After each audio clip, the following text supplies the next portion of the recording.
그 어제 또 오늘 아침에 이어서 계속해서 좁은 길 그러나 함께 가는 길 말씀을 드리도록 하겠습니다. 그런데 아까 그 저녁 식사 중에 뭐 여러 가지 대화를 나누는 중에 우리 목사님께서 한 번은 중구에 가셨다가 2시간 설교했다. 2시간 반이었나요? 2시간 반 설교했다. 뭐 그런 얘기도 나눴고, 저도 또 중국에 가서 몇 시간 설교한 적도 있고, 뭐 그래서 하여튼 결론은 이 사경의 말씀인데 제 설교가 너무 짧다 이렇게 계속 지적을 해주셨습니다. 그래서 제가 오늘 저녁 저도 설교를 길게 할 수 있다는 것을 증명하고자 합니다. 예, 뭐 너무 늦게는 안 끝날 거니까요. 이끄시는 대로 한번 해보겠습니다. 근데 뭐 일찍 끝날 수도 있고요. 근데 제가 준비한 거는 일단 다 하도록 하겠습니다. 어제는 제가 너무 앰비셔스하게 많은 구절을 놓고 이제 시작을 했다가 결국 이제 다 설명을 못 드렸는데요. 오늘은 10절밖에 안 되니까 이거 제가 다 할 수 있습니다. 자, 그러면 다른 말 다 빼고 한번 시작해 보도록 하겠습니다. 이 고린도후서 12장 1절부터 사도 바울이 이제 자기가 14년 전에 겪었던 어떤 그 영적 경험에 대해서 이 1절에 보니까 무익 하나만 내가 부득불 자랑해 보겠다 이렇게 말합니다. 그러니까 하지 않아도 되는데, 그러니까 이거 해봐야 별 유익은 없지만 그런 뜻이죠. 그렇지만 어쩔 수 없이 내가 한번 해보겠다. 왜 사도 바울이 이렇게 이 자랑하는 것을 이런 식으로 얘기를 할까요? 이 11장부터 보게 되면 이 사도 바울이 이 자랑에 대해서 계속해서 말을 하고 있는 것을 우리가 알 수 있는데요. 제가 11장부터 12장까지 이렇게 쭉 쉬어보니까 이 자랑이라는 단어를 15번 사용하고 있습니다. 근데 바울이 이 자랑한다, 이 자랑, 또 자랑하다 이런 단어를 계속 반복해서 사용하는 이유는 그 당시 이 고린도 교회의 사람들이 이 자랑하는 것에 대한 아주 심각한 문제가 있었기 때문이죠. 그러니까 이 자랑하는 게 사실 그 당시 로마 제국의 문화 가운데서 너무나 당연한 것이었고요. 자기가 자랑할 거 있으면 당연히 하는 것이고요. 자랑할 게 없으면 못하는 것으로 이렇게 간주를 했습니다. 그런데 문제는 사도 바울은 왜 자랑하지 않는가 하는 것이 이제 이 고린도 교인들 간에 이제 이게 상당히 퍼져 있던 이야기 같아요. 그러니까는 그 당시에 이 상황이 이 로마 제국에서 자랑한다, 아니면 자기 찬양, 자기를 높이고 좀 드러내고 뭐 피할 건 피하고 알릴 건 알린다, 뭐 그런 얘기를 하는 거죠. 이건 너무나 자연스러운 그런 그 문화적인 형태였었고요. 자랑하지 못하는 사람은 오히려 열등한 사람으로 그렇게 취급받는 그런 문화였습니다. 그래서 로마 황제, 장군, 지식인, 뭐 관리 이르기까지 지도급에 있는 사람들은 자기가 이룩한 것이 무엇인지 내세우고 자랑하는 그런 시대였었는데, 이 고대에 아마 그 당시에 가장 유명한 이 어떤 이력서 아니면 그 자랑하는 그러니까 그거는 이 예수님 태어나셨을 때 당시에 그 아우구스도, 우리말 성경은 아우구스로 돼 있죠. 그 사람의 그 이력서일 겁니다. 그 당시 라틴어로 이 이력서를 레이스 게스타에 이렇게 불렀는데요. 그러니까 이제 영어로 직역하면 뭐냐면 things accomplished. 그러니까 자기가 이룩한 일들 이런 건데, 이 아우구스도의 이 레이스 게스타인은 정말 그 당시에 가장 유명한 거고요. 지금도 구글 같은 데다가 이렇게 그 치면, 그러니까 뭐라고 나왔냐면 레이스 게스타이 어거스티 DB 어거스티, 그러니까 뭐 막 신으로 추앙받고 있었던 사람이니까요. 그걸 치면 쫙 나옵니다. 제가 한번 그거를 프린트를 해봤는데 14페이지인가 이렇게 나오더라고요. 뭐 거기 뭐 별게 다 써 있어요. 자기가 뭐 어떤 교육을 받았고, 무슨 땅을 얼마나 넓혔고, 어떤 나라들을 점령을 했고, 뭐 이런 게 다 써 있었고요. 어떤 상을 받았고, 무슨 성취했나가 다 써 있었습니다. 이 고린도 후서가 쓰여진 중요한 이유 중에 하나가 바로 그 교회를 세웠던 바울에 대한 어떤 불신, 그러니까 이 사람이 정말 진정한 사도가 맞나 하는 그 의심이 들기 시작했던 건데요.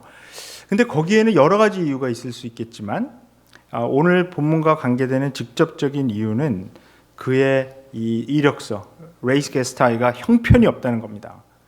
왜냐하면 사도 바울이 자랑하지 않았으니까요. 자기의 업적, 성취 이런 것을 내세우지 않았고, 도대체 이 바울이라는 사람은 우리를 목회할 수 있는, 우리 교회를 세운 사람으로서 존경받을 수 있는 그런 업적이 있는 사람인가? 왜 이 사람은 자랑하지 않고 정말 자랑할 것이 혹시 없어서 자랑하지 않는가? 그런 의심이 들었던 것이죠.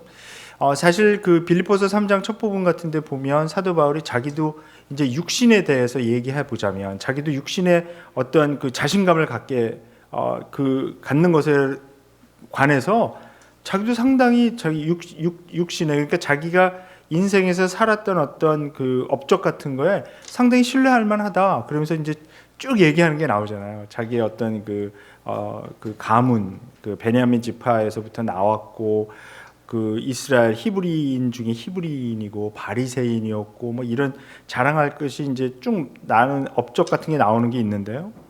아마도 이 고린도 사람들에게는 이 빌립보 교회에다가 이렇게 얘기했던 정도도 안 했던 것 같아요.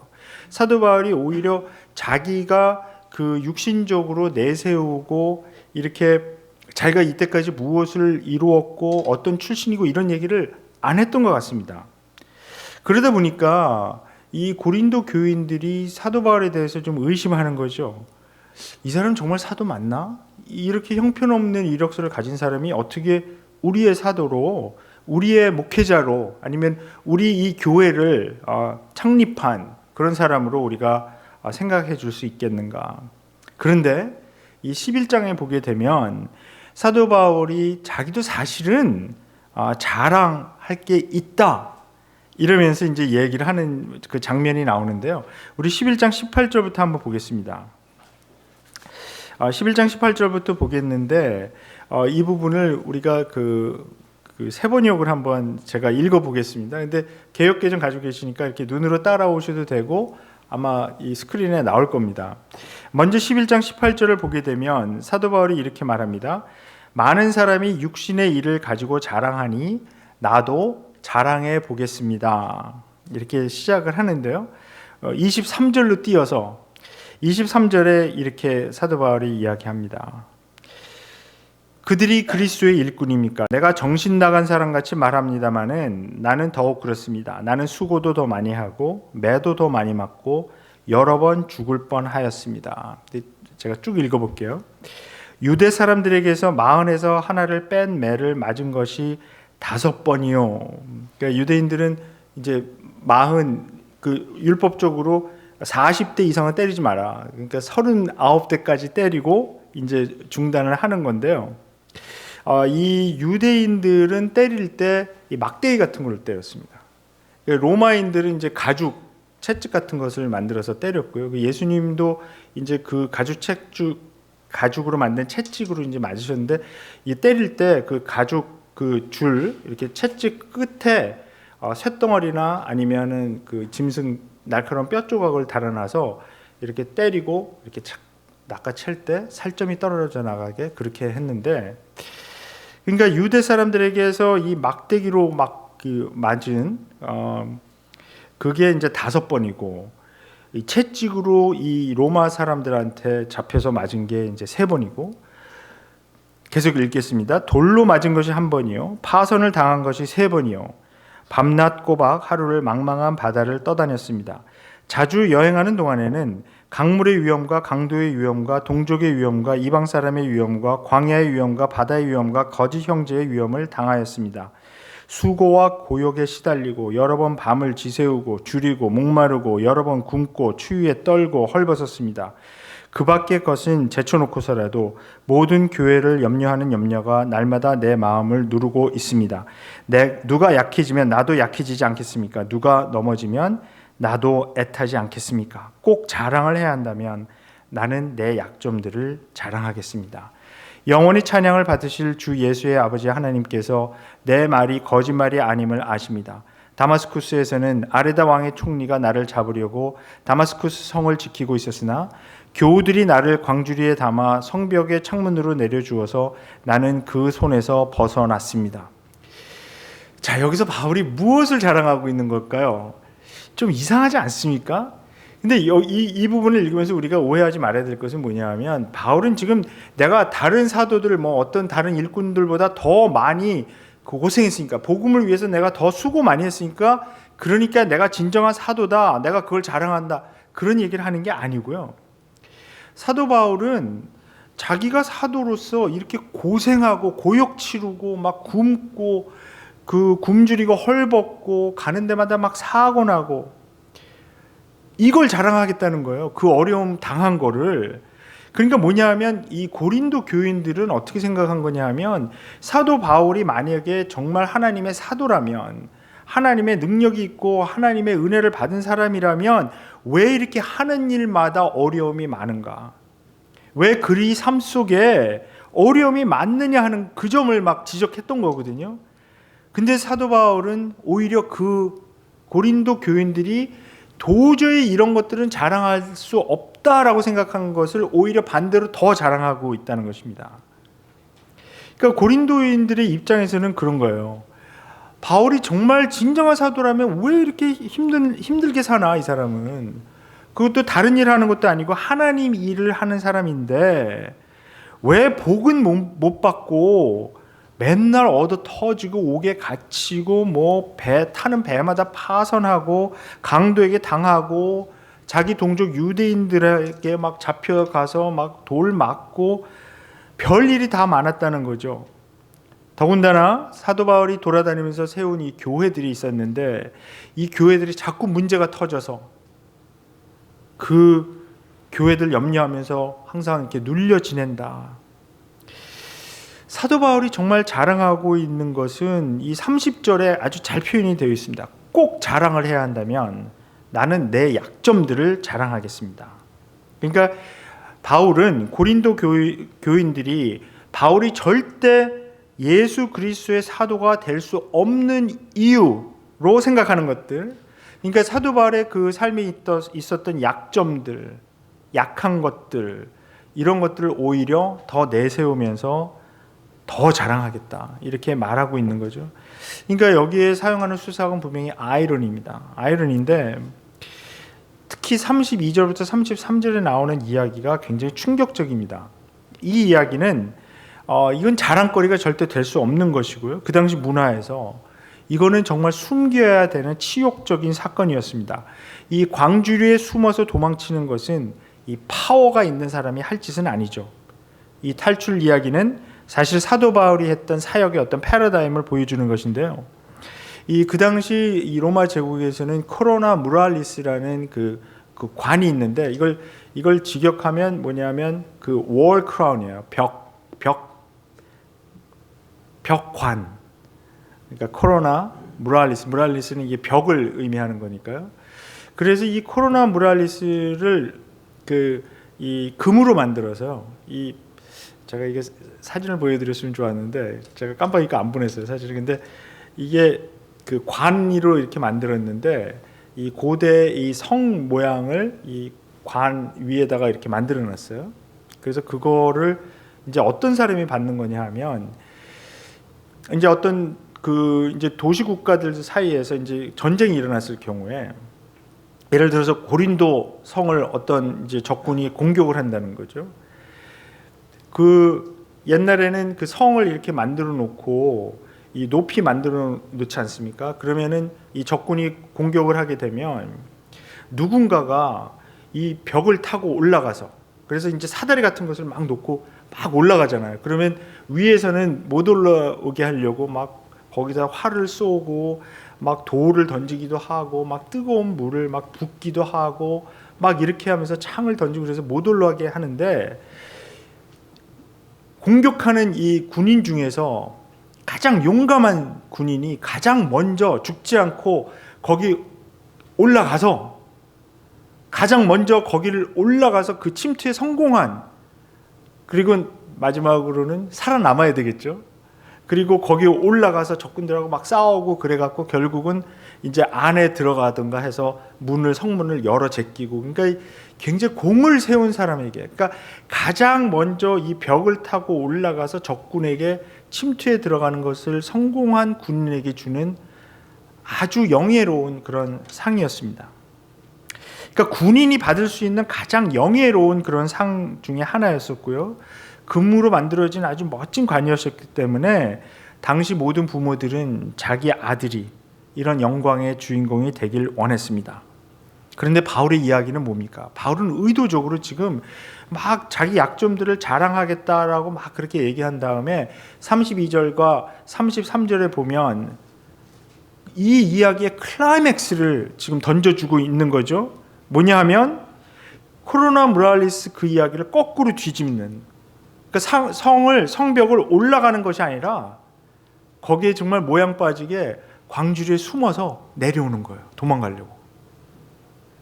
그러니까 이 코로나 무랄리스가 상징하는 이 용기와 파워를 거꾸로 뒤집어 엎어버리는 약함과 굴욕에 대해서 자랑하고 있습니다. 너무나 황당한 이야기인데요. 이 사도 바울이 써 내려간 어떤 일종의 이 이력서 같은 거거든요. 레이스 게스타에 자기가 이룩한 일들을 지금 여기서 써 나가고 있는데, 사실 우리가 생각해 보면 이력서 이렇게 쓰는 사람이 있습니까? 이제 요즘은 뭐 별로 많이 안 들려오지만 그래도 몇 년 전까지만 해도 이 한국에서 들려오는 소식이 죄다 뭐 학위를 위조를 했다, 뭐 그리고 뭐 책을 표절했다, 뭐 그러다가 들통난 그런 사람들 이야기가 많이 있었죠. 근데 우리가 이력서 쓸 때 학교 시험 봤다가 떨어진 거 쓰는 사람이 있습니까? 아니면 직장 들어가려고 입사 시험 봤다가 떨어진 거 적는 사람이 있습니까? 어떤 청년은 뭐 얘기를 하다 보니까 25번 떨어졌다 막 그런 얘기를 하는데, 그러나 이력서에는 쓰지 않죠. 어떤 사업하다가 망한 거 적는 사람이 있습니까? 또는 결혼했다가 실패한 거, 그런 거 적는 사람 전혀 없죠. 아니면 자녀 키우다가 잘못돼서 속 썩은 일 적는 사람 없죠. 이력서에는 적지 않는 것입니다. 이력서에는 자기가 잘한 것만, 어떻게 보면 자기 자신의 업적도 좀 부풀려서 좀 더 잘 보일 수 있도록 그 스펙을 쌓으려고 하지 않습니까? 제가 어떤 책을 읽었는데요. 이 조선시대 후기에 가장 부패해서 막 족보를 사고 팔고 하는 것이 아주 절정에 이르렀을 때에도 이 조선 땅의 양반이 한 15% 정도 됐다고 합니다. 근데 실제적으로는 양반이라는 계급이 한 5% 정도래요. 그 조선시대에 따지고 보면. 그 다음에는 뭐 다 중인, 그러니까 노비, 상인들, 이제 중인에 속한 사람들도 있었고, 그 다음에는 노비, 뭐 백정, 막 이렇게 가는 건데요. 근데 사람들이 이야기할 때 보면은 다 자기들 양반 가문이었다 그러고 다 왕족이었다 그러지 않습니까? 근데 이제 우리나라 사람들이요, 이 일제 강점기, 해방, 전쟁 이런 거 겪으면서요, 신분 세탁이 아주 확실하게 됐다는 거예요. 그래서 사람들 중에 우리 조상은 노비로 살았어, 뭐 백정으로 살았어, 이런 얘기하는 사람 아무도 없는 거죠. 다 무슨 양반이고 뭐 왕족이고. 저도 저의 아버님에 의하면요, 그 신라 경순왕의 뭐 몇 대 손이래요. 근데 저희 아버님이 이제 사실 6.25 때 이북에서 대학생이셨거든요. 1930년생이시니까. 그랬다가 하루는 그냥 갑자기 트럭에 실려갖고 인민군이 되신 분인데요. 그러니 뭐 그때 이제 집을 떠나서는 한 번도 못 가셨으니까 뭐 족보 같은 거 갖고 오셨을 리가 없잖아요. 근데 아버님도 어렸을 때 이제 들은 얘기인 거예요, 이게. 진짜로 들으셨겠죠. 저희 아버님도 장로님이신데 뭐 저희들한테 뭐 없는 얘기 하시겠습니까? 근데 저도 뭐 족보가 없으니까 모르는 거죠. 근데 하여튼 경순왕 후손이래요. 근데 또 나중에 역사를 읽어보니까 이게 그렇게 또 자랑스러운 것도 아니더라고요. 왜냐하면 경순왕이 신라 마지막 항복한 왕이더라고요, 보니까. 그래서 제가 생각하기에 왕을 좀 뽑으려면 좀 멋있는 왕을 뽑으시든지 하지. 그러니까 거짓말은 아닌 것 같아요. 자, 근데 그래서 이 바울이 정말 이 적어 나가는 이력서를 보게 되면 너무나 이상한 이력서를 적어 나간 겁니다. 자기의 약한 것들, 약점들을 나열하고 그것을 자랑한다. 그 당시 문화와 아주 정반대로 가는 것입니다. 하나님의 은혜 받고 하나님의 능력 받은 사람들이 자랑할 수 있는 것이 있고 자랑해봐야 아무 소용이 없는 것이 있는데 고린도 교인들이 너무나 잘못 지금 이 자랑하고 있으니까 그것을 사도 바울이 자기의 예를 통해서 아주 고통스럽게 드러내는 것이죠. 근데 생각해 보면 이 가짜 학위 또 책 표절 이런 거 하다가 걸린 사람들 중에 누가 제일 많습니까? 너무나 부끄럽게도 목사가 제일 많습니다. 너무나 부끄러운 이야기죠. 그러니까 이것은 교회 안에 들어와 있는 세상 문화를 아주 상징적으로 보여주는 것이라고 생각을 하는데요. 그래서 우리 한국교회가 참 어려워진 것 같아요. 그래서 정말 그 당시 생각해 보면 바울은 그 문화와 정반대로 갔는데 우리 상황은 사실 정반대로 가긴커녕 더 하는 거죠. 세상에서 잘못된 거. 근데 제가 어제 저녁에도 그 젠킨스 교수 얘기를 했는데 사실 뭐 제가 막 시간이 쫓겨서 다 얘기를 못 했는데 사실 제가 한 가지 더 말씀드리고 싶었던 거는 뭐냐면요. 이 역사를 통해서 이 복음이 잘 전해지는, 그러니까 세상 문화 속으로 복음이 들어가서 잘 전해지는 때와 안 전해지는 때를 또 이 교수님이 어떻게 나누냐 하면 교회 안의 도덕성이 교회 밖, 그러니까 세상의 도덕성보다 높을 때, 그러니까 굉장히 간단한 등식이죠. 그때 복음이 퍼져나간다는 것이고요. 교회 안의 이 도덕성이 교회 밖의 도덕성보다 더 내려갈 때, 그러니까 요즘 그러잖아요. 세상 사람들이 교회를 걱정해 주잖아요. 그죠? 그러니까 그 JTBC 뉴스 이런 데서도 뭐 교회 세습 지난번에 통과되고 그러니까 손석희 그 사람이 나와갖고 그 막 보도하고 그러잖아요. 왜 보도하겠습니까? 이게 중세 시대에는 정말 이 세습을 막기 위해서, 그러니까 중세 시대에 그 세습을 공부하고 연구하는 그 한국의 교수님 계세요. 그분이 쓴 글을 읽어보면 이 중세 시대의 사제들이 원래 결혼이 금지되어 있는데도 불구하고 한 반 이상이 결혼을 하고 있었다는 거예요, 비밀리에. 그리고 자식들이 있었다는 거예요. 그래서 이분들이 자기들이 그 불법적으로 결혼해서 낳은 자식들에게 자기의 그 교회에서의 그 자리를, 그러니까 요즘으로 치면 이제 담임 목사 자리 같은 거죠. 그거를 세습하고 이런 게 너무 심해져서, 그래서 중세 때 더 강력하게 이 캐톨릭 교회에서 결혼 같은 걸 금지시키고 이 사람들이 계속 그 대물림을 못하도록 여러 가지 법을 만들어 놓고 굉장히 강력하게 했던 그런 이 기록이 아직도 다 남아 있는데, 이 한국 교회에서 이런 거를 버젓이 막 하고 있고, 그러니까 이게 지금 교회 안에 어떤 그 도덕성이 교회 밖의 도덕성보다 낮아질 때 더 이상 복음이 퍼져나가지 못한다는 거죠. 지금 그 계속 통계를 보게 되면 우리 한국의 그리스도인들이 점점 줄고 있습니다. 그리고 이 현상은 앞으로도 계속 빠른 속도로 더 그 진행이 될 것 같은데요. 왜 그러냐 하면 그 한국의 왜 장로교단 중에 통합교단 있잖아요. 통합교단이 사실 저도 그 전통에서 자라난 그 영락교회 그런 전통에서 자라난 사람인데 제가 이 이야기를 들은 게 벌써 한 10년 정도 된 것 같습니다. 저희 형님이 그 한국에서 그 이제 장신대에서 기독교 교육학을 가르치고 계세요. 그래서 바로 제 위에 형님께서 그런 얘기를 그때 해줬는데, 그 이제 바깥에는 아직 이제 발표가 안 됐지만 이제 발표될 것인데, 무슨 얘기냐면 그 교단에 속한 교회 중에서 주일학교가 없는 교회가 주일학교가 있는 교회 숫자를 넘어섰다. 그러니까 교회 안에 썬데이 스쿨이 주일학교가 아예 없어진 그런 교회들 숫자가 주일학교 있는 숫자들보다 더 높아졌다. 그런데 지금 그 이야기 들은 지 한 10년 정도 됐으니까 지금은 굉장히 심각하게 더 이렇게 되는 거죠. 그러니까 대부분의 교회들이 이제는 한국에 있는 교회들이 주일학교에 데려올 만한 아이들이 없어지니까 주일학교를 아예 운영을 안 하는 겁니다. 근데 이런 현상이 그 교단만 일어나는 것이 아니라 뭐 합동 뭐 다른 교단들도 다 같이 막 일어나서 이제 한국 교회에서 주일학교 전체적으로 보더라도 주일학교가 있는 교회들보다 주일학교가 아예 없는 교회들이 훨씬 더 많아졌다. 그 이야기는 뭐냐 하면 이 중고등학생 아래쪽으로 해서 더 어린 아이들이 교회에 지금 나오고 있지 않는 거죠.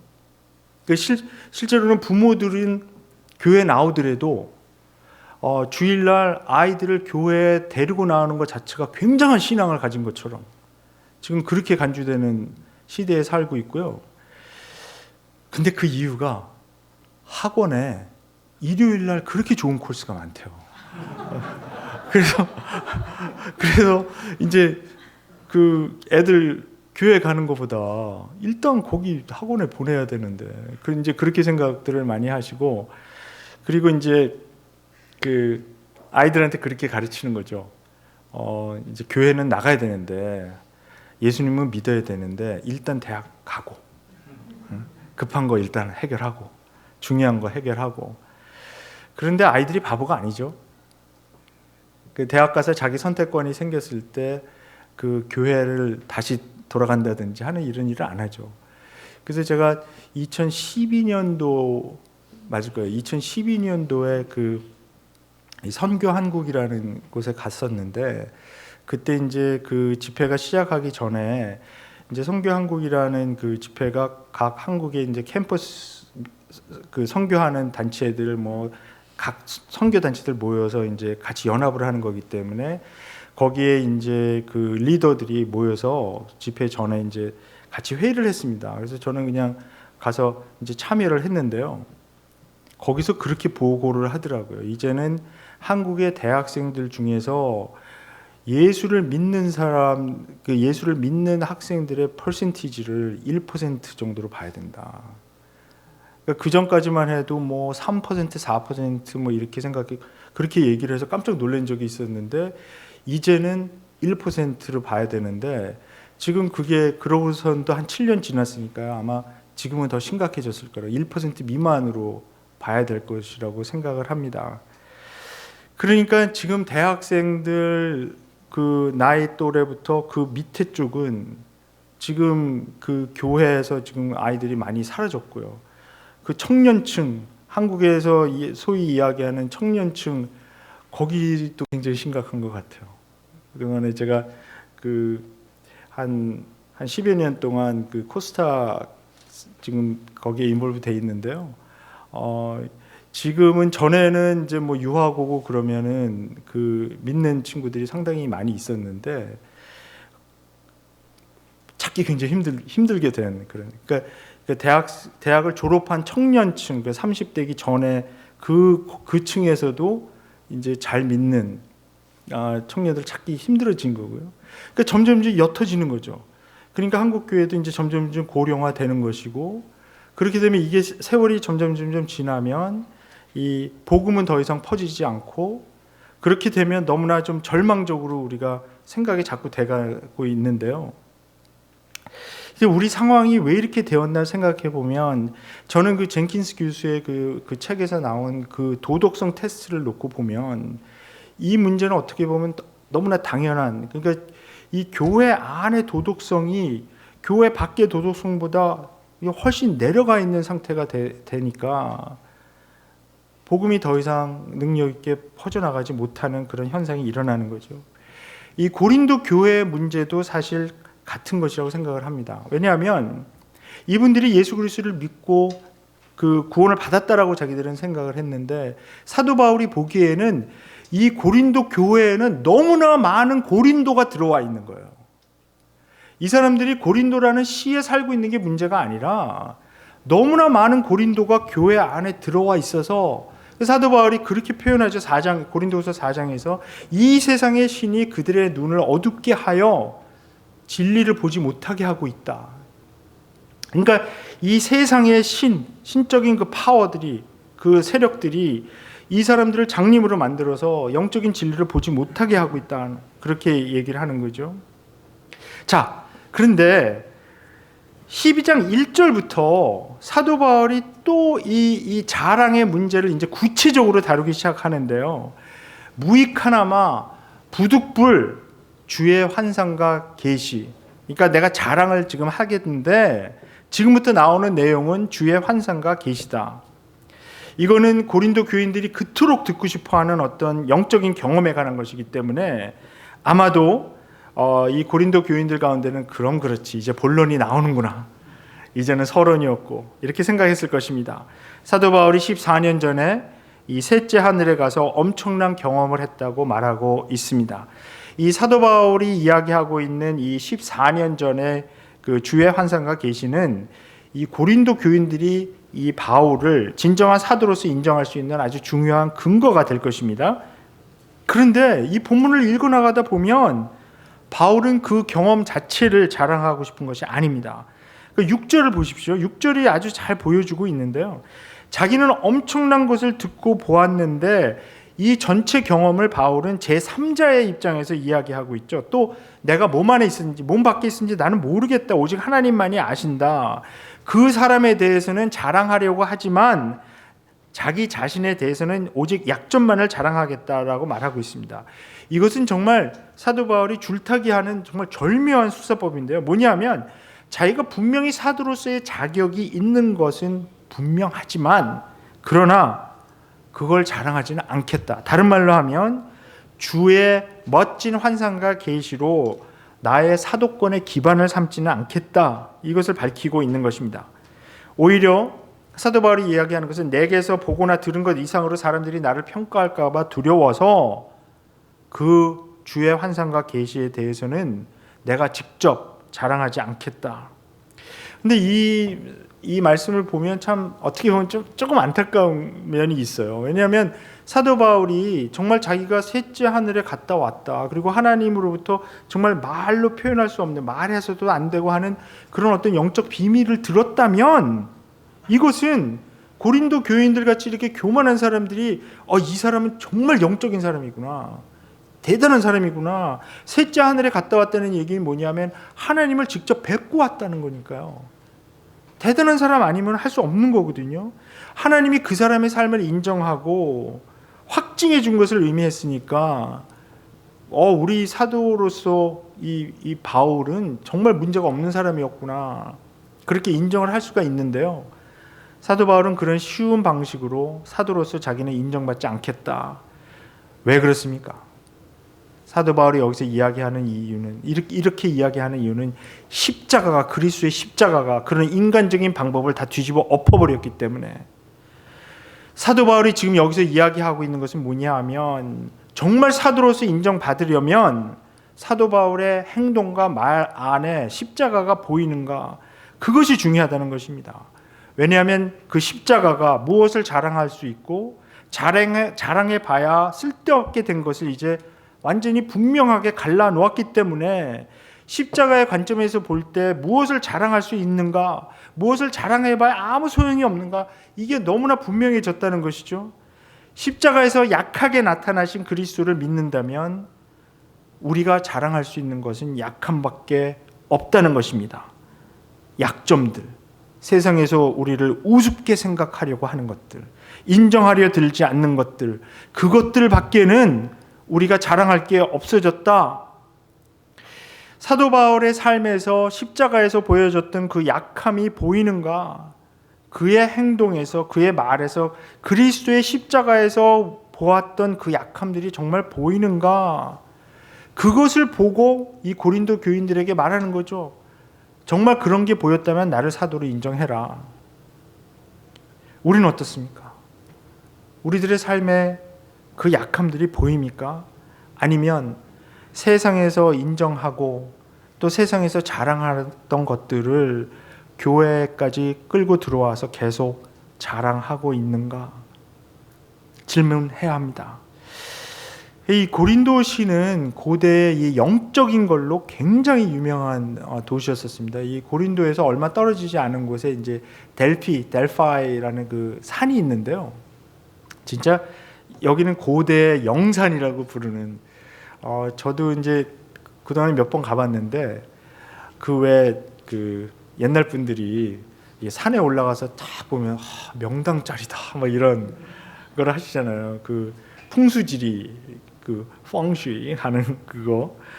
근데 저는 그런 걸 잘 모르는데도 불구하고 그 델피산에 올라가서요, 그 앞에 산세를 이렇게 딱 보게 되면 정말 너무너무 멋있어요. 뻥 뚫려 있고 너무너무 멋있어서, 그래서 이게 고대에 여기 이 델피에 엄청난 신전이 있었습니다. 근데 그 신전이 그냥 세워진 게 아니고 이 델피에 있었던 여러 예언자들, 나중에는 이 처녀들을 훈련시켜 갖고 이 예언하는 어떤 처녀들로 만드는 게 있었거든요. 그런데 그거하고 또 이제 뱀하고 이렇게 연결이 되고, 하여튼 그 처녀들을 훈련시켜서 이 예언하게 하고 하는 이런 모든 것에 사실 이제 밝혀졌지만 나중에 이제 마약 같은 것도 사용하고 뭐 여러 가지 일이 있었습니다. 혹시 그 300이라는 그 만화 같은 영화 보셨나요? 거기에 보면 그 맨 첫 장면에 그 이제 레오나이더스가 그 이제 스파르타가 이 전쟁을 나가야 되는지 안 나가야 되는지 그 산 위에 올라가서 뭐 이렇게 예언 받고 하는 그 오라클 받는 장면이 나오잖아요. 그게 이제 델피산에서 하던 그런 역할이었는데요. 그래서 거기에서 이 델피산의 영향으로 이 고린도는 방언, 계시, 환상 이런 것들을, 그 영적인 거 막 이런 거를 굉장히 높이 여기고 숭상하던 그런 도시였었고요. 그런데 또 너무나 아이러니컬하게도 이 고린도시는 원래 도덕적으로 굉장히 타락한 도시였었습니다. 이 항구 도시인데 이 지중해하고 이 에게해를 그 아주 한 4마일 정도 되는 아주 얇은 목으로 이렇게 분리가 돼 있었거든요. 그래서 거기를 통과하면 이 아케이아 반도를 이렇게 쭉 돌아가지 않아도 그 배들이 에게해하고 지중해를 왔다 갔다 할 수 있는 그런 곳이었기 때문에 원래 이제 줄리어스 시저가 거기다가 그 운하를 파고 있었어요. 파고 있었는데 이제 암살당하는 바람에 이제 중단이 됐고, 이제 나중에도 계속 이런 시도를 하다가 결국은 이제 1세기 경에 와서는 이 고린도시를 다시 재건하면서 어떤 식으로 그 운하 대신 길을 만들었냐면 대리석으로 그 길을 이렇게 닦아서 놓고요. 거기를 올리브유를 뿌리고 이 배가 한쪽에서 들어오면은 그거를 굴려서, 좀 무식한 방법인데요. 이 노예들을 몇천 명을 사용해서 이 사람들이 끌고 그 배를 이렇게 막대기를 밑에다 놓고 이렇게 굴려갖고, 그래서 다른 쪽 이 바다에다가 이렇게 옮겨주고, 또 이쪽에서 지중해에서 들어오는 건 이쪽으로 옮겨주고 하는 이런 그 역할을 했는데, 거기서 한 8마일 정도 떨어진 안쪽에 고린도시가 있었습니다. 양쪽에 이 항구가 있고요. 그래서 이 고린도가 이 사창지대가 발전한 거예요. 이 사람들이 거기다가 배를 맡겨놓고 어떤 경우는 뭐 아주 오래 걸리기도, 몇 주일씩 걸리기도 했거든요. 그걸 끌어서 옮겨야 되니까. 그러면 이제 그 선원들은 고린도시로 들어가서 이제 기다리는 거죠. 기다리는데 심심하니까 이제 온갖 유흥 산업, 특히 이 고린도시를 지키는 어떤 그 신 자체가 그 에프로다이테, 그 비너스죠. 라틴어로 하면 이제 그 사랑의 신이 되어 있었기 때문에 여기에 아주 뭐 한창 잘될 번창했을 때는 그쪽에 종사하는 여성분들이 한 3,000명 정도 있을 정도로 그렇게 아주 고대 유명한 사창지대로 발달했던 것인데, 그러니까 너무나 흥미로운 거죠. 한쪽으로는 영적인 것을 굉장히 추구하면서 다른 쪽으로는 굉장히 도덕적으로 타락한, 그러니까 고린도인같이 행동한다라고 하는 동사 자체가 굉장히 성적으로 타락한 행동을 일컫는 말이기도 했고, 고린도에 가려면 정말 남자다워야 된다, 뭐 이런 말도 있었을 정도고요. 그러니까 이 양면성이 다 있는 거죠. 그러니까 한쪽으로는 영적인 경험을 너무나 선망하고 그 경험을 하려고 노력하는 반면에 또 육체적으로 보면 굉장한 죄를 짓고 있는 아주 타락한 그런 생활을 하는 것. 아마도 이것은 이원론적인 사고방식에서 비롯된 것이라고 생각이 됩니다. 그래서 이 고린도 전후서에 보면은 이러한 위험성에 대해서 사도 바울이 계속 이야기하거든요. 어떤 사람들이 자기가 믿음으로 하는 어떤 영적인 일을 하는 것, 그것과 동시에 일어나고 있는 어떤 도덕적인 타락, 성적인 타락, 육체적으로는 죄를 짓지만 내 영혼만 구원받으면 되는 것 아닌가 하는 그런 생각이죠. 그래서 이러한 이원론적인 사고가 이 십자가를 바라볼 때도 영향을 끼쳐서 이 십자가의 의미를 제가 어제 저녁에 말씀을 드렸지만 자기 영혼 구원을 위한 방편으로만 보는 것이죠. 사는 방식으로는 받아들이는 것이 너무나 어려웠다는 겁니다. 그러니까 우리의 신앙이 이원론적인 이런 방식을 극복하지 못하면 정말 복음에 합당한 생활을 할 수가 없는 거죠. 그러니까 우리가 믿음과 행위를 구분시키는데 너무나 익숙하고요. 사실 우리가 2017년도에 2년 전에 종교개혁 500주년을 이제 지내면서 뭐 저도 뭐 이렇게 그 부탁받아서 강연도 하고 뭐 그랬지만은 그 종교개혁 때 이 마르틴 루터가 이야기했던 그 오직 믿음으로라고 하는 그 명제, 그것이 500년이 지나면서 너무나 이상하게 왜곡되었다는 거죠. 마르틴 루터가 얘기했던 것은 우리 행위와 완전히 분리된 어떤 관념적인 믿음을 이야기하는 것이 아닌데요. 그 행위가 아닌 믿음으로만 우리가 오직 구원을 받는다 하는 이야기는 그 당시 로마 캐톨릭 교회에서 팔고 있었던 어떤 그 면죄부 같은 거, 이게 말도 안 되는 그런 거를 거부한 거지. 정말 믿음에서 나오는 그 어떤 믿음의 열매 이런 것에 대해서 그걸 부정한 것은 절대 아니거든요. 근데 우리 지금 사는 시대는 조금이라도 어떤 행위, 열매 이런 거 얘기하게 되면 은혜가 안 된다. 하나님의 은혜를 인정하지 않는 것으로 막 몰아붙이고요. 그래서 어떻게 보면 우리 교회가 너무나 값싼 구원, 값싼 은혜가 판치는 곳이 되어버리는지도 모르겠습니다. 특히 제가 정말 계속 어저께도 좀 나눴지만 고민하는 문제가 우리 이민교회 문제인데요. 이민교회가 그렇게 된 것은 아닌가. 제가 어렸을 때 참 존경하던 그 목사님께서 지금은 돌아가셨지만 항상 하시던 말씀이 뭐라고 하셨냐 하면 이 목회는 사랑이야. 사랑이 전부야. 이민교회는 특히 사랑해야 된다고. 이민 와서 너무나 힘들게 살다가 주일날 하루 이제 교회에 와서 예배를 보는데 위로해주고 또 위로해줘야 된다는 겁니다. 이게 맞는 말씀이죠. 근데 제가 제기하는 문제는 뭐냐면 그게 너무나 오랫동안 지나치게 된 것은 아닌가. 그런 좀 두려움이 있는 거죠.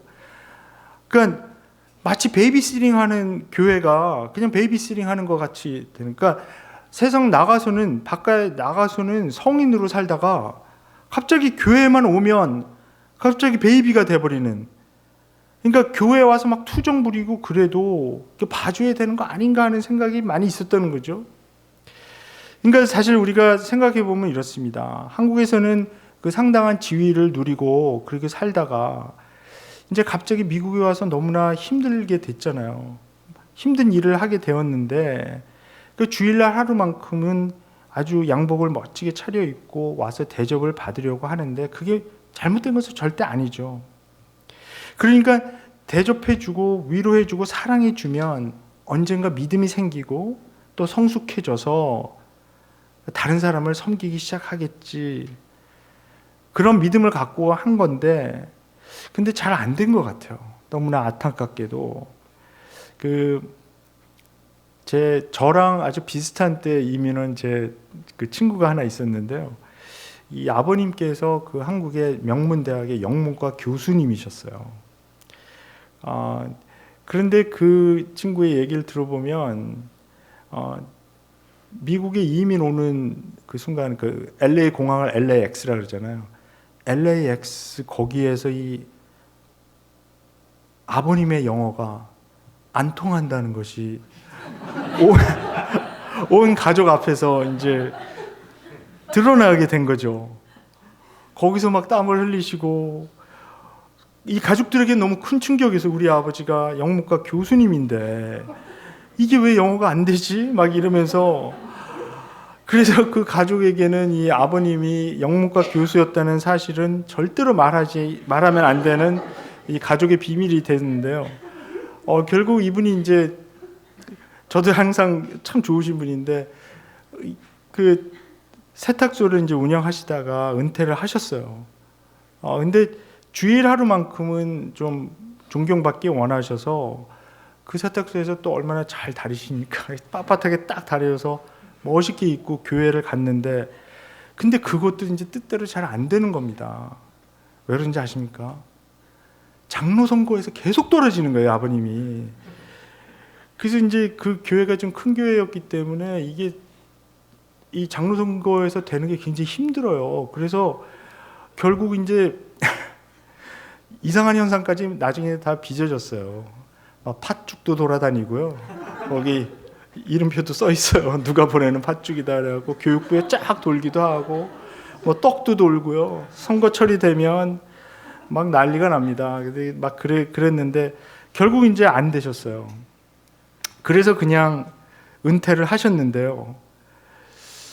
너무나 이분에게는 마음의 상처가 된 거예요. 그러니까 성경에 나와 있는 어떤 그 장로의 역할, 그런 거가 아니고, 그러니까 저도 그런 얘기를 한번 들은 적이 있어요. 제가 이제 대학 때부터 알던 어떤 집사님이 계셨는데요. 제가 이제 나중에 목사가 돼서 만났는데 이렇게 말씀하셔요. 도현 목사. 그래도 도현 목사는 전도사도 되고, 그러니까 전도사, 그 다음에 목사도 되고 계속 승진을 했는데 나는 아직 막집사야. 그래서 아니 그게 어떻게 그렇게 되는 겁니까? 근데 그분은 굉장히 그걸 진지하게 말씀하시는 거예요. 자기는 승진을 못했다는 거예요. 이게 승진이 아니잖아요, 이게. 근데 참 우리 이민교회에 풀리지 않는 문제들이 여러 개가 있는데요. 이게 그 중에 하나인 것 같습니다. 이게 너무나 직분에 관한 이 문제가 이게 하여튼 타이틀로 돼버려 갖고, 근데 더 근본적으로는 우리가 사랑 위로 하다가 결국은 평신도들이 성숙해질 수 있는 기회를 빼앗은 것은 아닌가, 그렇게 회개해 봅니다. 십자가의 도를 우리가 가르치지 못했습니다. 자, 우리 7절을 한번 보겠습니다. 7절부터 이제 사도 바울의 어떤 정말 본론이 나오기 시작하는데요. 이 사도 바울이 7절에서 고백하고 있는 것은 뭐냐 하면, 하나님께서 이 사도 바울이 받은 영적 계시와 환상이 그를 교만하게 해서 엉뚱한 것을 자랑하지 못하게 하려고 어떤 삶 속에 장치를 해놓았다고 이제 고백을 하는데요. 그래서 여기서 말하는 그 유명한 가시 이야기가 나오게 됩니다. 사도 바울은 그의 몸에 하나님께서 이제 가시를 주셨다 이렇게 말하고 있습니다. 근데 여기 이 가시라는 말은, 우리가 이 말을 읽을 때 여기 이제 장미가 있는데 이런 장미의 가시같이 이제 조그만 거를 생각하게 되잖아요. 근데 사실 이 스콜롭스라는 말인데, 이 스콜롭스라는 말은 이런 조그만 가시를 의미할 수도 있지만, 여기서 사도 바울이 사용하는 이 앞뒤 문맥을 보게 되면 아마도 이 스콜롭스를 한 1m, 3feet 정도 되는 바늘 같은 걸 생각하시면 딱 맞을 것 같아요.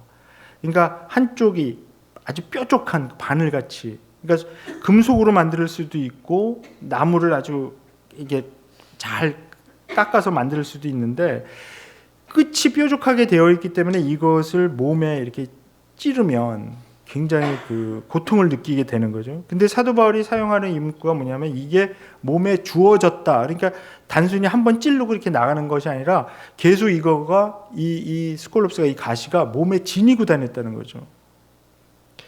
사도 바울은 이 가시를 사탄의 하수인이다까지 말하는 사탄의 사자다 이렇게 표현하고 있기 때문에 이거는 사도 바울이 계속 몸에 지니고 다니면서 어떤 고통을 받았다는 것, 그걸 보여주고 있는 것 같습니다. 근데 이 가시가 사탄의 사자로서 자기를 쳐서 교만하지 못하도록 한다 이렇게 말하고 있는데, 여기 친다고 하는 이 동사는 어떤 사람을 세워놓고 굴욕적으로 막 뺨을 막 때리는 그런 것을 형상화한 동사이기 때문에, 그러니까 예수님께서 그 잡히시고 체포된 후에 이 군인들에게 이 맞고 막 군인들이 예수님을 그 얼굴을 눈을 가리고 나서 막 거기다 침을 뱉고 뺨을 때리면서 누가 때렸는지 맞춰봐 막 그 장면 생각나시죠? 근데 그때 그 쳤을 때 뺨을 때렸다 하는 그 동사랑 똑같은 동사거든요, 이게. 그러니까 이 가시를 통해서 사도 바울은 아주 굴욕적인 폭력을 계속 당했다는 거죠. 그런데 바울은 이 가시가 무엇이었는지 구체적으로 말하고 있지 않습니다. 그래서 학자들이, 우리 동종업계에 있는 많은 학자들이 이 가시가 도대체 무엇이냐, 이게 지난 2000년 동안 무지무지하게 연구를 많이 했어요. 근데 바울이 분명히 말하고 있지 않기 때문에요, 그것이 무엇인지 정확하게 아는 것은 불가능합니다. 너무나 많은 이론이 있고요. 그래서 제가 그걸로 그 시간을 지금 사용하기는 싫고요. 하여튼 뭐 별거 많이 있어요. 간질병, 히스테리아, 우울증, 두통, 눈병, 뭐 말라리아, 나병, 우울증, 뭐 별 제안이 다 많았어요. 근데 이걸 어떻게 알아내겠어요? 이건 알아낼 수가 없습니다. 바울에게는 분명히 가시가 있었고요. 그리고 그것이 구체적으로 무엇이었는지 아는 것은 불가능합니다. 그러나 바울이 이것 때문에 너무나 많은 고통을 받았다는 것이 분명하고요. 또 이게 뭐냐면, 이 사도로서 이런 가시를 지니고 사역한다는 것은 아마 굉장히 부끄러웠을 거예요. 왜냐하면 이 바울이 쓰는 여기에 수사학을 이렇게 보면, 바울이 이거를 고린도인들이 모르는 상태에서 내가 이런 가시가 사실은 있다 이렇게 얘기하는 게 아니고, 사실 고린도인들도 다 잘 아는 바울의 어떤 병이나 약점. 그러니까 고린도에서 이 바울을 못마땅하게 생각하는 사람들에게는 바울을 공격할 수 있는 아주 좋은 재료가 됐을 거죠. 그러니까 사도 바울은 이 가시를 없애려고 무진 애를 썼던 것으로 생각합니다. 근데 제가 믿기로는 그 가시가 무엇이었는지 이 성경이 말씀해 주고 있지 않은 것은 하나님의 뜻이라고 믿습니다. 왜냐하면 우리가 바울이 어떤 가시를 가졌는지 모르기 때문에 어쩌면 우리가 가지고 있는 가시와 비슷할지도 모른다, 이런 생각을 할 수 있기 때문입니다. 왜 그렇습니까? 이 세상에 가시가 없는 사람은 아무도 없기 때문입니다. 누구나 다 가시가 있습니다. 우리의 가시는 바로 우리 삶 속에서 가장 약하고 상처받기 쉬운 그런 부분입니다. 부서지고 실패한 부분입니다. 그것에 대해서 우리가 통제하려고 하는데도 통제도 되지도 않고요. 그것 때문에 창피하고 굴욕감을 항상 느끼는 그런 부분. 그래서 얘기하기 정말 싫은 것이고요. 그래서 대부분 우리는 그게 존재하지도 않는 것처럼 외면하며 살아가기도 합니다. 어떤 사람에게 그것은 너무나 힘든 결혼 생활일 수도 있습니다. 아니면 부서진 관계일 수도 있고요. 간절히 갖기를 원하지만 도저히 어떻게 안 되는 단절된 관계일 수도 있습니다. 가족 간에도 정말 그런 단절된 관계를 안고 살아가는 분들을 종종 보게 됩니다. 또 어떤 분들에게는 그건 도저히 어떻게 할 수 없는 우리의 자녀일 수도 있습니다. 저에게도 아이가 셋이 있지만 사실 다 그렇지 않습니까? 자녀 키우는 거 만만치 않습니다. 요즘은 제가 그런 그 목회로 들어와서 우리 성도들하고 대화를 나누고 그러는 가운데서, 저는 전에는 이 성도들이 자녀 문제 때문에 막 속 썩고 힘들고 하는 그런 얘기는 많이 들었는데, 목회로 들어와서 이 얘기를 들어보니까요, 부모님들 때문에 또 고생하시는 분들이 너무 많은 것 같아요. 요새 많이 오래 사시니까요. 사실 저희도 그런 이제 문제 점점 막 직면하고 있습니다. 근데 가까이 계시지도 않고 멀리 계시는 그런 가운데서 너무나 힘든, 막 생각하면 어떤 데 너무나 힘든 지금 저희 부모님도 아주 양로병원에 두 분 다 계시거든요. 그래서 아주 그런 문제가 될 수도 있는 것이고요.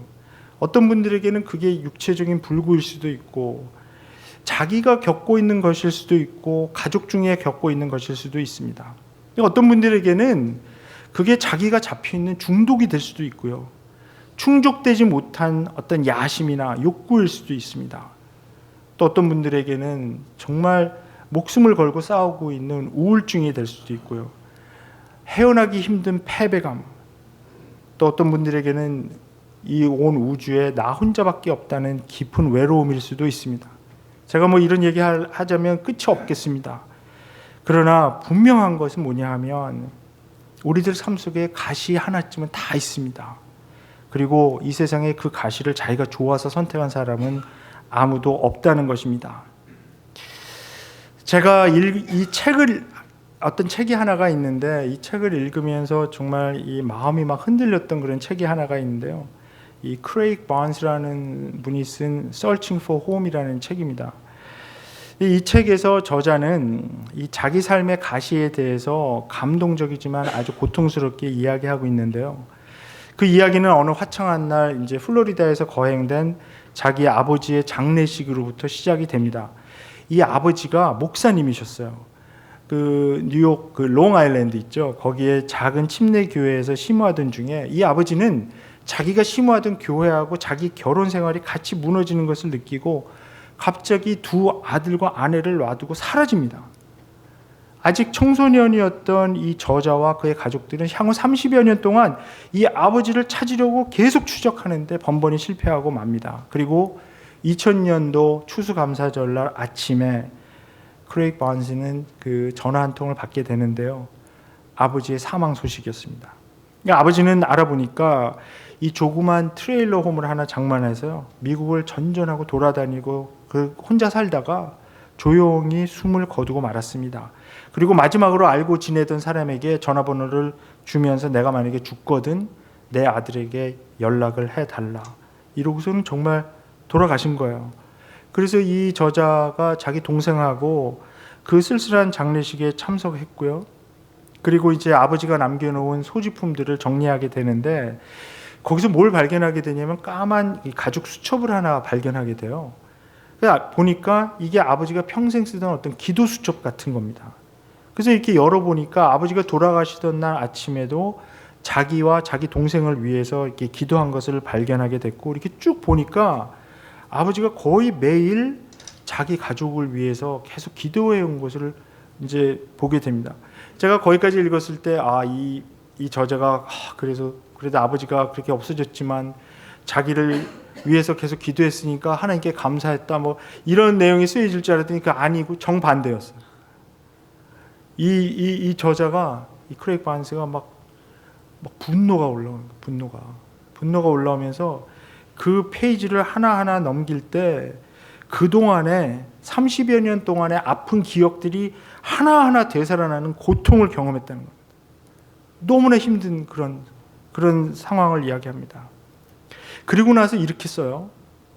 제가 영어로 읽어드릴게요. God used the brokenness of my family to set the agenda for my own ministry. 그러니까 하나님은 내 가족의 상처를 사용해서 내가 어떤 사역을 해야 할지를 정해 놓았던 것입니다.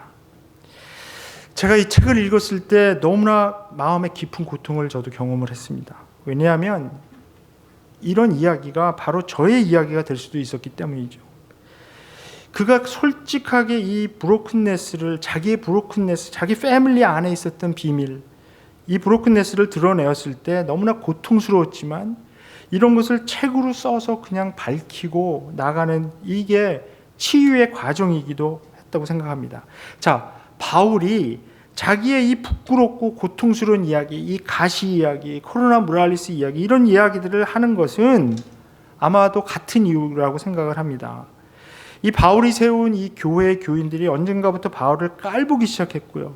바울이 진정한 사도라면 왜 그렇게 고난이 많냐고 트집을 잡고 왜 이렇게 삶의 약점이 많느냐, 당신 하나님이 안 밀어주는 사람 아니냐, 그리고 왜 자랑하지 못하느냐, 내세울 게 없어서 그런 것 아니냐고 막 궁지에 몰아넣고요. 바울을 막 비난하고, 바울이 그래서 사실 이 고린도 전서하고 고린도 후서 그 중간에 눈물의 편지라는 것을 쓰게 됩니다. 근데 그 내용은 우리가 잃어버렸지만 사도 바울이 이런 눈물의 편지를 쓰면서 이 사람들에게 호소하고 이해해 달라고 그렇게 얘기를 하는데 이 사람들 마음이 바뀌는 것 같지가 않아요. 자, 근데 바울이 만약에 이 멋진 환상과 계시 14년 전에 경험한 그 셋째 하늘에 갔다 온 것을 자랑하고 이 사람들에게 내세운다면 그러면 이 모든 문제가 다 해결될 수가 있습니다. 그러나 바울이 자랑하고 싶은 것은 그게 아니고요. 바로 이 가시였습니다. 이 가시를 자랑함으로 인해서 사도 바울이 이 고린도 교인들의 이 개념, 자랑에 대한 생각, 십자가에 관한 생각, 하나님이 우리의 약함을 어떻게 생각하시는가, 이거에 너무나 오해하고 있던 것을 고통스럽게 밝히려고 하는 거죠. 자, 이 가시가 주는 너무나 심한 고통 때문에 바울이 하나님께 3번 간구했다고 말하고 있습니다. 근데 여기 3번 간구했다는 말은 기도 제목으로 놓고 3번 정도 좀 올려드렸다 이런 정도가 아니고요. 그 예수님께서 겟세마네 동산에서 이 땀이 막 피가 되도록 몇 번 기도했다고 말합니까? 3번 기도했다고 나오죠. 그러니까 이 3번 기도했다라고 하는 이 표현은 정말 목숨을 걸고 필사적으로 하나님께 매달렸다는 그런 의미입니다. 그러니까 바울은 하나님께 이 가시를 없애달라고 정말 목숨을 걸고 간절히 매달렸던 것 같습니다. 자, 이제 고린도 교인들이 정말 듣고 싶어 하는 펀치라인이 나올 차례죠. 그것은 사도 바울이 그렇게 기도했더니 하나님이 흔적도 없이 싹 고쳐주셨다. 기적을 경험했다. 역시 바울은 능력의 종이고 기도의 종이다. 하나님이 사랑하시는 사람이구나. 정말 이 사람은 우리가 사도로서 모셔야 되겠다. 정말 그렇게 되었다면 얼마나 멋진 간증이겠습니까? 그렇게 나와서 하나님께 영광 돌리면 하나님의 이름이 얼마나 더 높아지고 그것 때문에 하나님 믿겠다고 하는 사람이 나올지도 모르는 그런 상황이죠. 그러나 우리가 본문을 통해서 알고 있지만 그게 아니었습니다. 아마도 하나님은 이렇게 열심히 기도하고 필사적으로 기도했을 때 아무 응답이 없었던 것 같아요. 오랜 기간 동안 가시는 그대로 남아있고 그토록 매달렸지만 하늘은 침묵을 지켰던 것 같습니다. 바울은 분명 혼돈스럽고 실망했을 것입니다. 왜냐? 내 육신의 안락을 위해서 기도하는 것도 아니고 사역을 위해서 기도하는 건데 왜 하나님은 이 가시를 제거해 주지 않는가? 우리 성도 여러분들은 하나님의 침묵을 경험해 보신 적 있으십니까? 간절히 하나님께 매달렸는데 그것도 나의 이익을 위해서가 아니라 하나님 좀 더 잘 섬겨보겠다고 매달리는데 그 문제 하나 해결해 주시면, 그 환경 하나 바꿔주시면 내가 정말 하나님 더 잘 섬기겠는데, 근데 아무 반응이 없어진 하나님, 마치 차가운 벽에다 놓고 막 외치는 그런 기분, 저는 경험해 봤습니다. 이거 하나만 하나님께서 어떻게 해결해 주시면 제가 정말 사역도 더 열심히 하고 더 잘할 수 있을 것이고 분명히 다 잘 될 것 같은데, 근데 아무 응답이 없으시죠. 끝없이 하나님의 침묵은 막 이어지고요. 마음은 점점 더 가라앉고, 그런 경험할 때 정말 하나님이 정말 계시긴 하는가? 이런 의심이 막 드는 거죠. 정말 하나님 계시다면, 살아계시다면, 아니 이건 너무나 뻔한 상황인데 이거를 하나님께서 해결해 주시면 하나님께 얼마나 도움이 될 텐데, 막 이런 교만한 생각하는 게, 아니면 교회에도 도움이 될 거고 가족에도 도움이 될 거고 유익이 참 많을 것 같은데 하나님 해결해 주시지 않더라고요. 근데 사도 바울에게도 같은 하나님의 응답이 내려옵니다. 우리가 다 알듯이 내 은혜가 내게 족하도다. 이게 하나님께서 사도 바울의 기도에 응답하신 것입니다. 이미 받은 은혜로 충분하다. 그 가시가 없어져야 사역을 더 잘할 수 있는 것이 아니라 오히려 그 가시가 있기 때문에 사역을 할 수 있다. 그 가시를 품은 채 사역하라. 이미 충분한 은혜가 주어졌다라고 하나님께서 답한 것입니다. 분명히 사도 바울이 받은 이 응답은 그가 기대했고 받고 싶었던 응답은 아니었을 것입니다. 근데 그게 하나님의 은혜였습니다.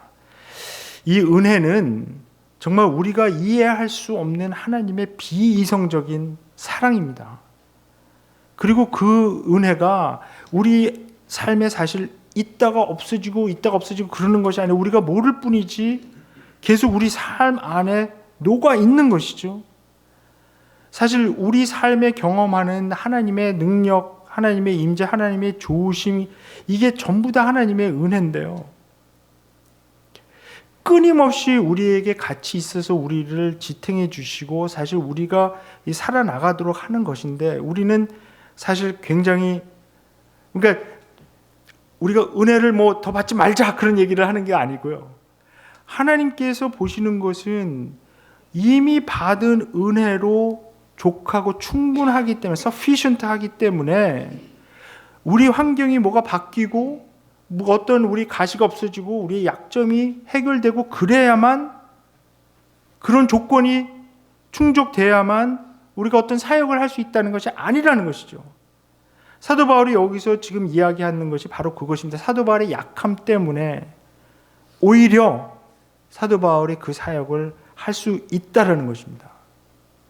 그 가시가 없어져서 사도 바울이 정말 더 인간적으로 더 훌륭한 사람, 더 완벽한 사람, 약점이 없는 사람이 될 수도 있었겠죠. 근데 여기 이 본문에서 말씀하는 것은 뭐냐 하면, 그 가시가 만약에 없어졌다면 사도 바울의 사역은 완전한 사역이 아니라는 것입니다.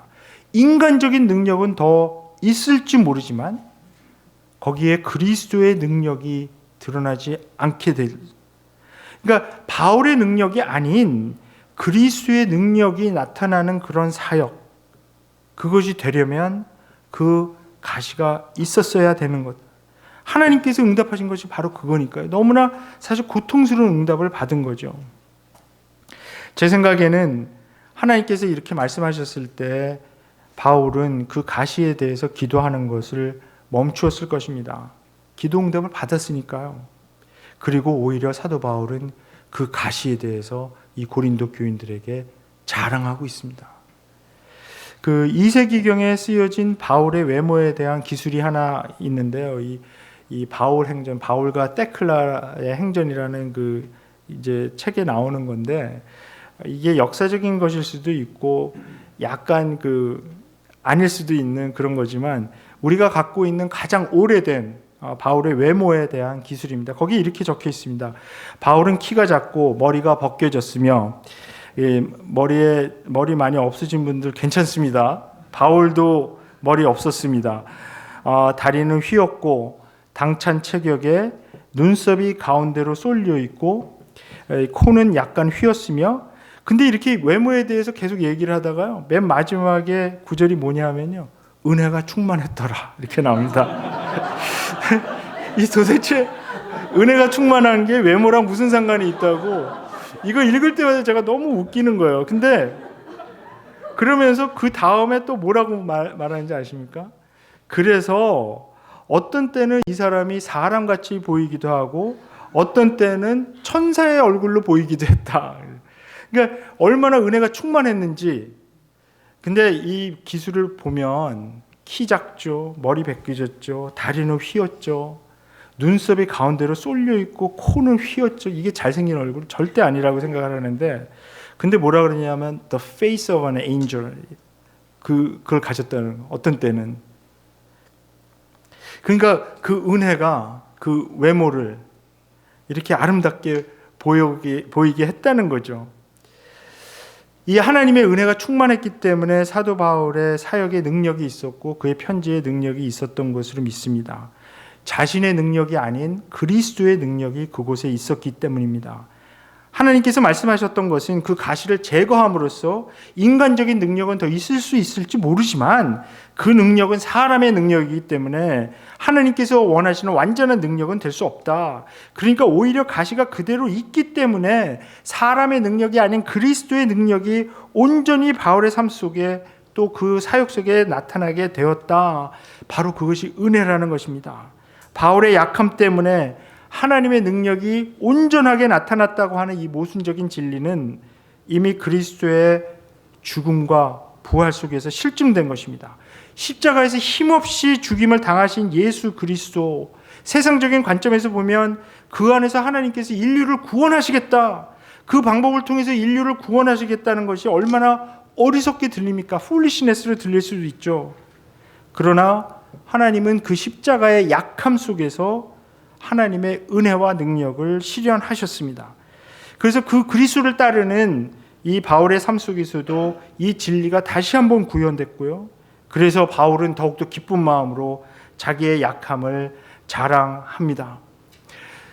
그러므로 도리어 크게 기뻐함으로 나의 여러 약한 것들에 대하여 자랑하리니 이는 그리스도의 능력이 내게 머물게 하려 함이라.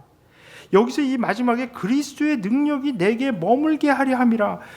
자기의 약한 것들에 대해서 기뻐하면서 더욱더 자랑하겠다. 이유는 그렇게 할 때 그리스도의 능력이 내게 머물게 하기 위해서. 이 말씀 굉장히 중요한데 직역하면 뭐냐면 그리스도의 능력이 내 안에 장막을 치게 하기 위해서. 요한복음 1장 14절에 뭐라고 말씀합니까? 말씀이 육신이 되어 우리 가운데 거하신다. 여기 이제 머물게 한다, 거한다, 똑같은 단어예요. 똑같은 동사.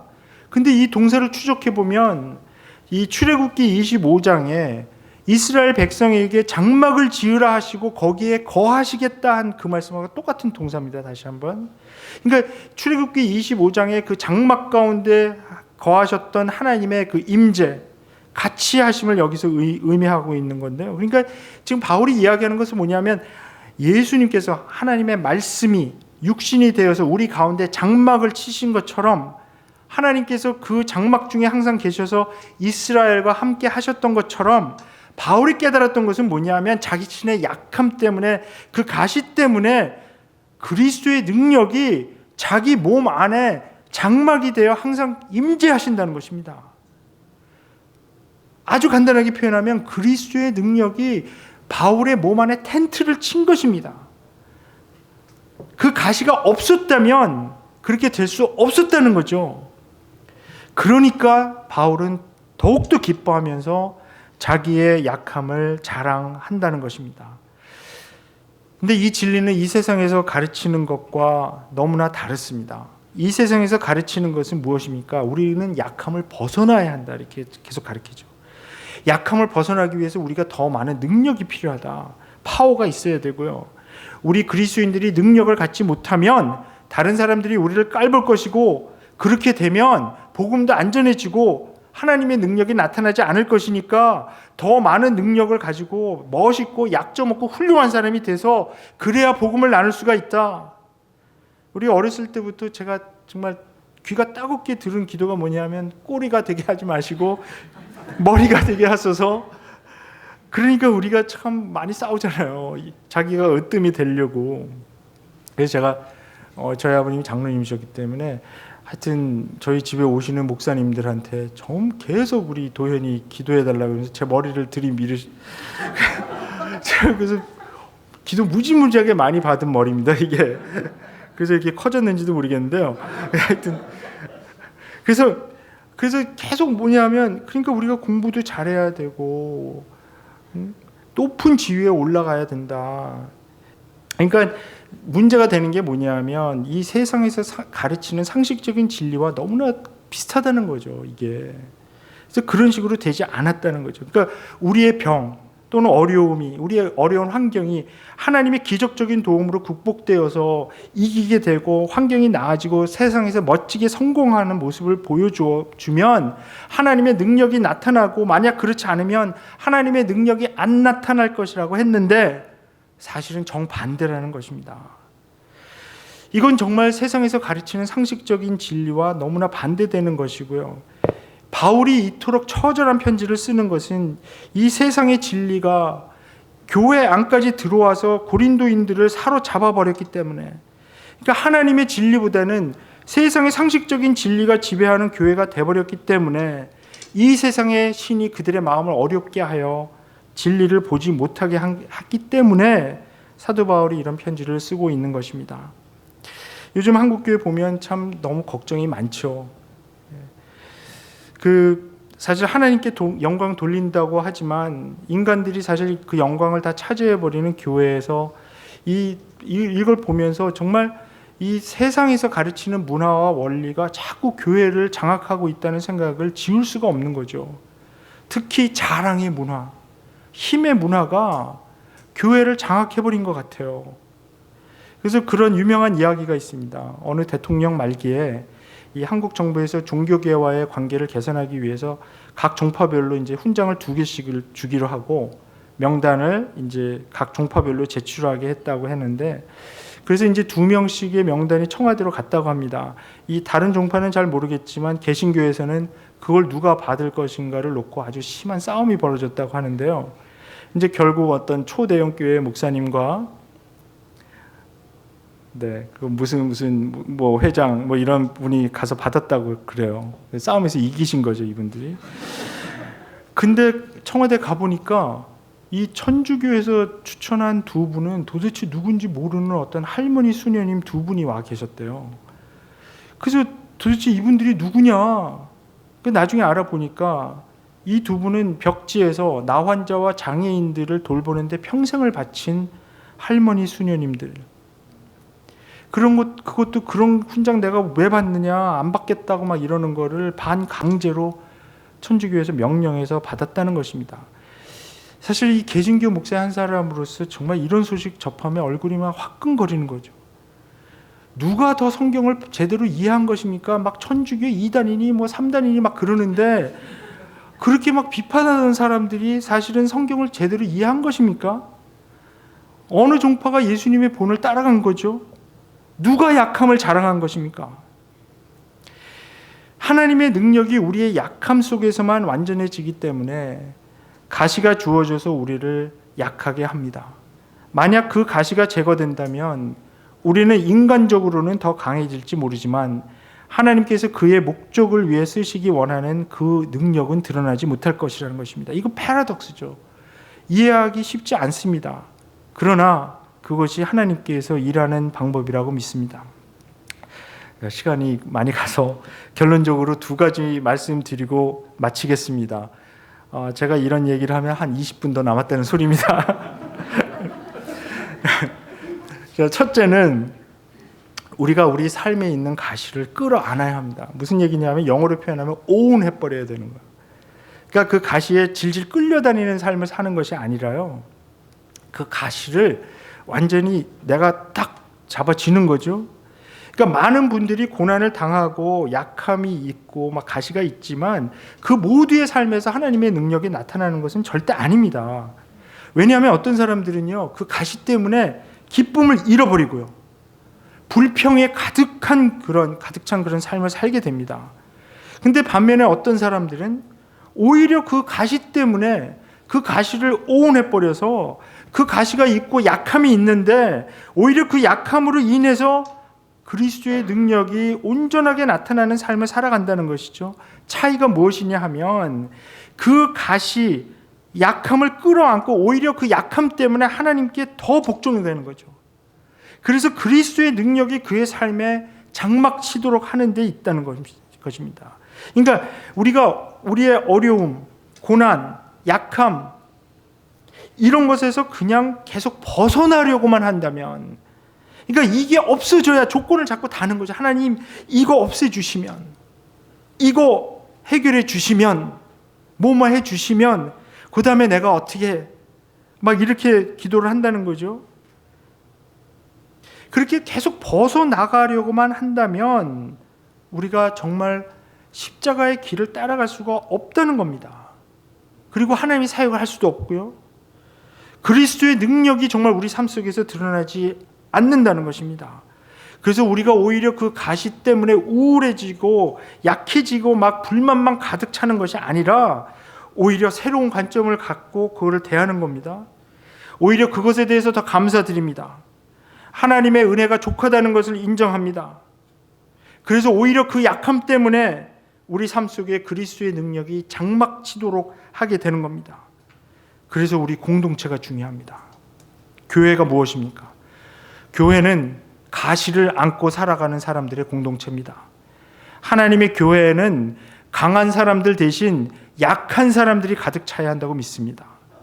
교회는 약하고 부서지고 상처 있는 사람들이 모이는 곳이지, 이 세상에서 성공하고 잘 나가고 정말 상처 하나도 없고 완벽한 성인들, 그런 사람들이 모이는 그런 거룩한 곳이 될 수가 없는 것이죠.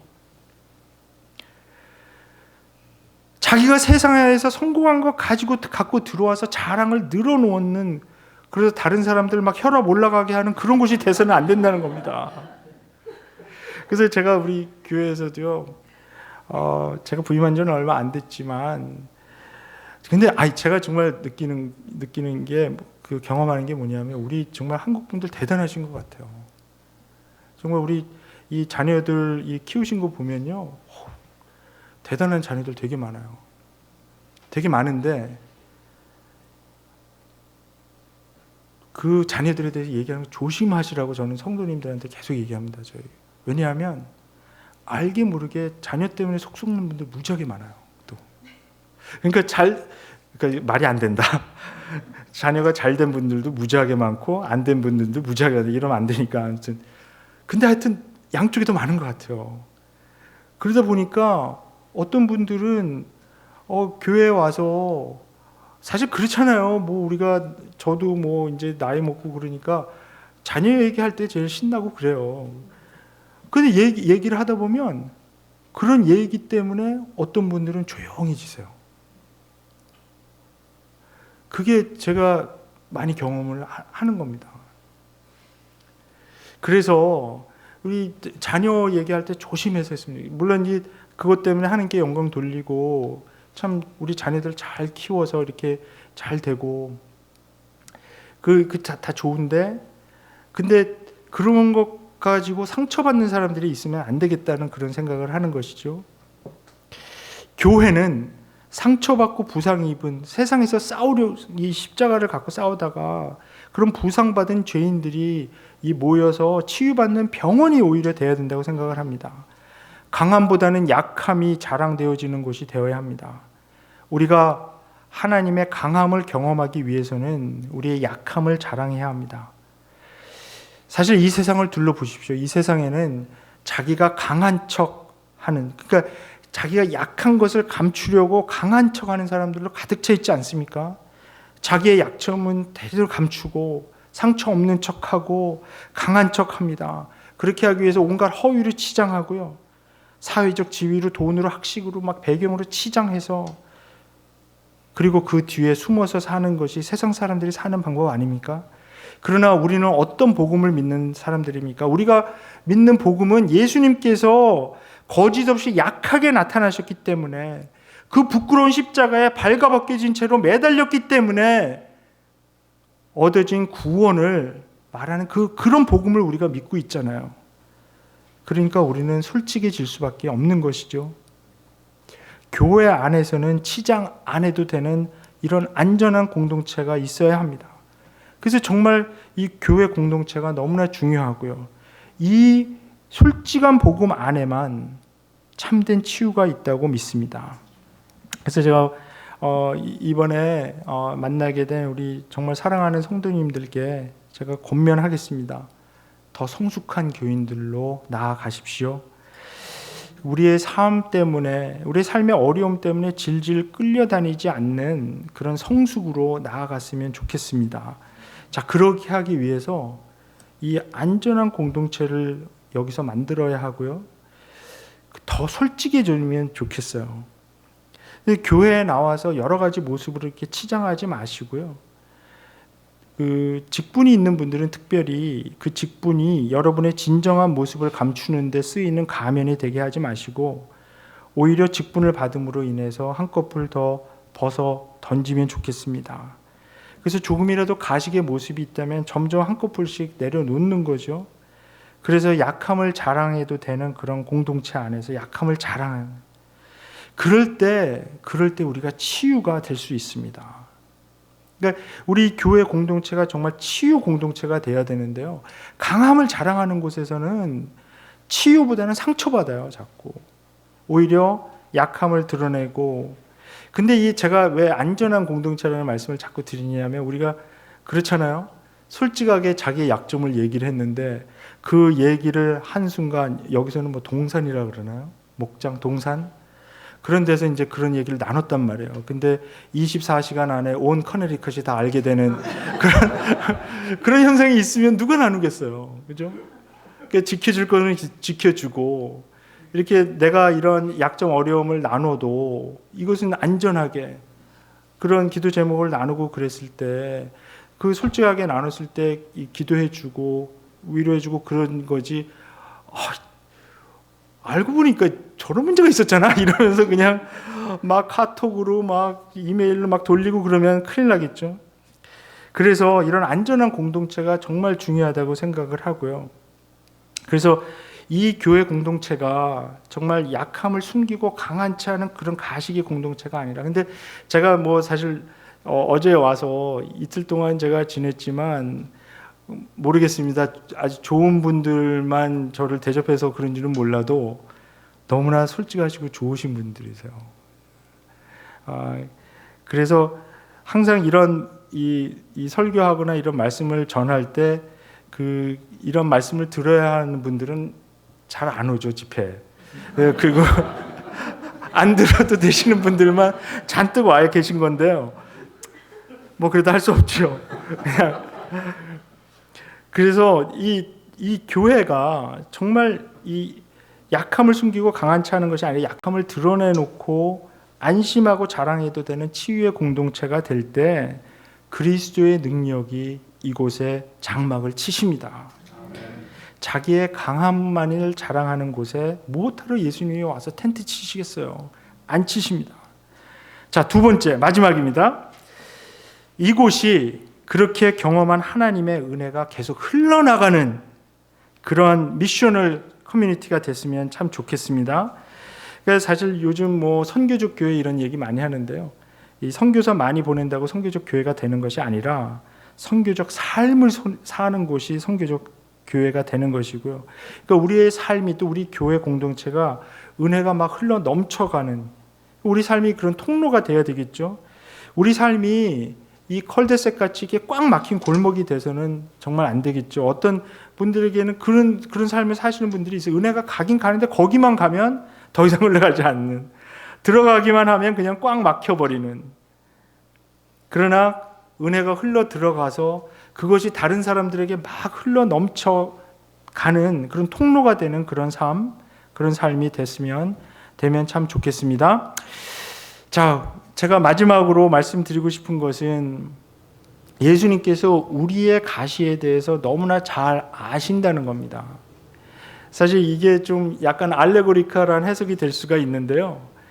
왜 그러냐면 예수님께서 십자가에 못 박히실 때 가시관을 쓰셨잖아요. 그러니까 이렇게 생각했으면 좋겠어요.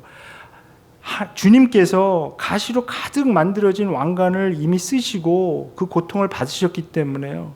우리의 가시를 하나하나 뽑아서 우리의 약함과 고통으로 만들어진 가시관을 쓰시고 그 고통을 이미 십자가에서 겪으셨습니다. 그래서 히브리서에 보면 주님께서 우리의 약함, 우리의 고통, 우리의 아픔 다 잘 아는 분이다. 그렇기 때문에 우리가 나가서 그 주님께 간구할 수 있다, 이렇게 말하는데요.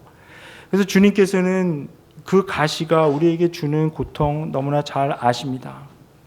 그래서 제가 오늘 주님의 말씀에 힘입어서 선포합니다. 하나님의 은혜가 우리에게 충분히 이미 주어졌습니다. 제가 말씀드리려고 하는 것은 우리가 더 은혜 받지 말자, 그런 말씀이 아니라 우리 은혜 더 받아야 합니다. 그러나 우리가 이미 받은 은혜 가지고도 충분히 사역할 수 있습니다. 아무 문제가 없고 아무 가시가 없기 때문에, 아무 약함이 없기 때문에 은혜가 충분하다 말씀드리는 것 아닙니다. 오히려 어려움이 있고 가시가 있기 때문에, 이 미국 문화에서는 행복을 고통이 없는 상태로 자꾸 우리들에게 가르치려고 합니다. 행복을 고난이 없는 상태, 이거는 성경적인 정의가 절대 아닌데요. 왜냐하면 성경에서 가르치는 것은 오히려 고난이 있고 아픔이 있을 때 우리에게 오히려 기쁨이 있고 행복을 경험할 수 있다. 미친 사람이기 때문에 그러는 것이 아니라 그것이 바로 십자가에서 보여준 하나님의 방법이었기 때문이죠. 바울의 가시가 다 제거되었기 때문에 그 은혜가 족하도다 말씀하신 것이 아니고 오히려 가시가 있기 때문에 그대로 있기 때문에 그렇게 선포하셨습니다. 하나님께서 그 능력이 우리의 약함 속에서 완전해진다고 말씀하시고요. 그래서 우리가 정말 지금 필요한 것은 뭐냐 하면 우리의 고통과 약함 속에서 정말 간절히 가장 필요한 것은 거기서 빨리 탈출하는 것이 아니라 오히려 그 안에서 견디면서 지금 우리들에게 일어나고 있는 일들이 하나님께서 창조한 우주에서 정하신 그 목적 가운데 한 일부분을 지금 이루어 나가고 있다는 확신, 나의 약함을 통해서 나의 아픔을 통해서 하나님께서 일하십니다.